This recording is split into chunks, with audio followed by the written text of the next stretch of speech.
ध्यान रखिए, अगर आप कोई धरती में, आपकी धरती और जल जंगल, इनमें अगर आप अपना हिस्सा मानते हैं, इस देश के आप मूल निवासी हैं, तो आपको अपने हिस्से के लिए लड़ना होगा।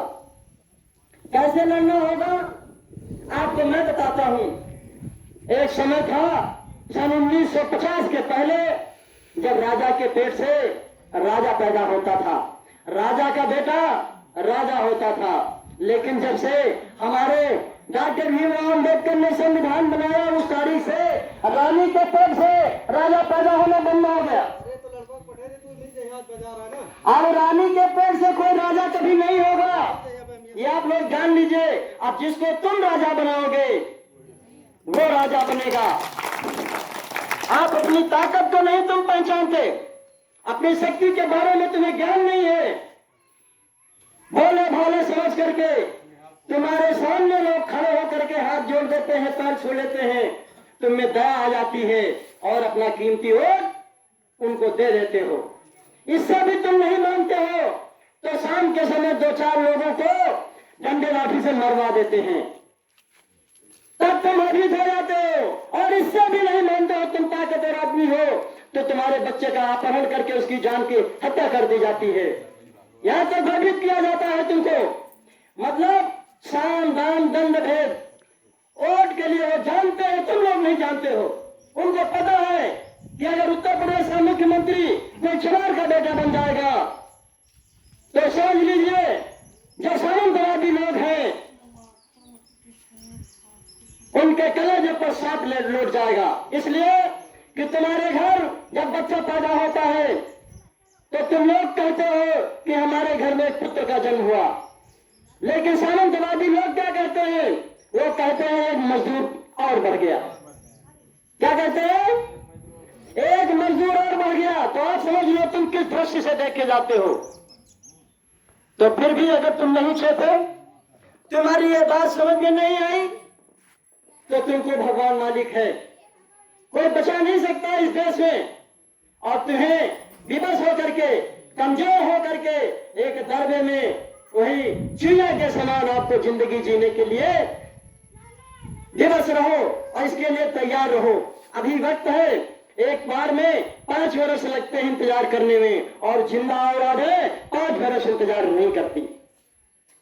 अब मरे हुए लोग तो रोज इंतजार करते हैं, उनके लिए क्या पूरी जिंदगी उनके लिए कम पड़ जाती है। लेकिन जो जिंदा औलादे हैं, हम जैसे लोग हैं, वो 5 साल इंतजार नहीं करते। अपने चरण सिंह चौधरी प्रधानमंत्री बने, लेकिन सामंतवादियों ने उनको एक दिन संसद के सदन के भीतर जाने नहीं दिया। वो पहले पिछड़े वर्ग के प्रधानमंत्री बने थे। आप सोच सकते हैं कि तुम क्या हो उनके सामने। और वो इंदिरा गांधी से सवाल करते थे, कहते थे कि इंदिरा गांधी अगर पतावर में और गन्ने में फर्क बता दे तो मैं जान जाऊं कि किसान के बारे में उनको जानकारी है। इस कांग्रेस ने आज तो स्थितियां बदली हुई है, कांग्रेस पावर में नहीं है, कांग्रेस सत्ता में नहीं है। नहीं, कांग्रेस ने 70 सालों तक ऐसा व्यवहार किया है कि सन 2004 में हमारे यहां पिछड़े वर्ग के जो श्रेणी बनाई गई है, पिछड़े वर्ग को 2004 में उसके आरक्षण को, उसको सब चीज को सीमित कर दिया है। बहुत अधिकार हमारे पिछड़े वर्ग थे, 85% के लोगों को थे तमाम संविधान में। इतना फेरबदल कर दिया, इतना कर दिया कि संविधान से उसको हटा दिया जो बाबा साहब भीमराव अम्बेडकर ने बनाया था। बाबा साहब भीमराव अम्बेडकर ने पिछड़े वर्ग के लोग जब आरक्षण बांट रहे थे तो बाबा साहब ने बुलाया पिछड़े वर्ग के लोगों को, कहा भाई हम सब लोगों को आरक्षण दे रहे हैं और तुम लोग भी अपना आरक्षण ले लो, हम तुमको भी आरक्षण देंगे। लेकिन पिछड़े वर्ग के लोगों के पास जमीनें जायदाद थी, ये लोग अपनी ऐड में थे कि हमारे पास खेती है, हम कमा लेंगे, खा लेंगे। दलित वर्ग को उन्होंने आरक्षण पहले ही दे दिया था, केवल पिछड़े वर्ग के लोग अपने उसमें नशे में थे। लेकिन ये समझिए कि बाबा साहब इतने योग्य आदमी थे, ये समाज की दशा को समझते थे, फिर भी उन्होंने 240 में ऐसी व्यवस्था बना दी थी कि अगर इनको अभी संविधान में अभी व्यवस्था दिए दे रहे हैं, कभी ये लोगों में समय आएगा, ताकत को समझेंगे और ये समझेंगे कि हमें आरक्षण की जरूरत है, तो अपने हक अधिकार के लिए लड़ाई लड़ करके 240 में अपने संविधान में जो लिखा है उसमें अपने हक को ले लेंगे। 10 साल तक उसी आरक्षण को कांग्रेस ने 10 साल कांग्रेस ने आरक्षण की वो लिस्ट को दबाए रखा, लागू नहीं किया। और जैसे ही सन 1990 में वीपी सिंह प्रधानमंत्री थे, इन्होंने उस मंडल कमीशन की रिपोर्ट को लागू कर दिया। और ये पहले ही कि हम जैसे ही प्रधानमंत्री बनेंगे इस रिपोर्ट को हम सबसे पहले लागू करेंगे, ये वादा करके ही प्रधानमंत्री बने थे।